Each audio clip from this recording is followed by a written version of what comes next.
Assalomu alaykum. Aleyküm assalom. O Şirokimisan? Vahidman. Yo, tilla bloger yanındaysan. Şirokisan-ku, doğru mu? Ova. Assalomu Vahidman, Pahidman deb yapsan. Ne yap uka? Kostyum chalda görsün. Inaqasini chalur uka. Ichik.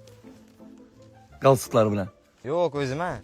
Sana uka qasım çalvaran dursun. Maykam görürsemen, zorapam görürsemen, Tursiyam görürsemen. Ben aga.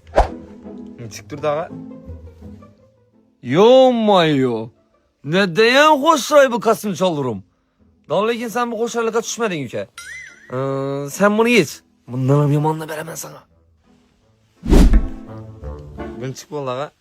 Vah, bu qasım çalıra qarayindi. Meni giy deb so'llab tutdi uka ustingda, doğrusu. Akkönek o'zi bir dunyo, galstuk o'zi bir dunyo. Ko'shni ko'mib aytmay qo'yaver. Dum yarasi ichadi uka.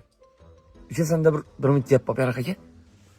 Uka, shu Rasenter bozorda 404 men do'kon, bu yerda geoballo uchun qasım çalur bor. Hem sifatli, hem arzon. Bir telefon olsangiz uyingizga olib borib beramiz deb bir istora qo'yib berib bilmaysanmi? Bo'ldi og'a. Oddiy shu uka, o'zing ham bir yaxshi bola ekansan. To'y qilsan o'zi? 16-dekabrda.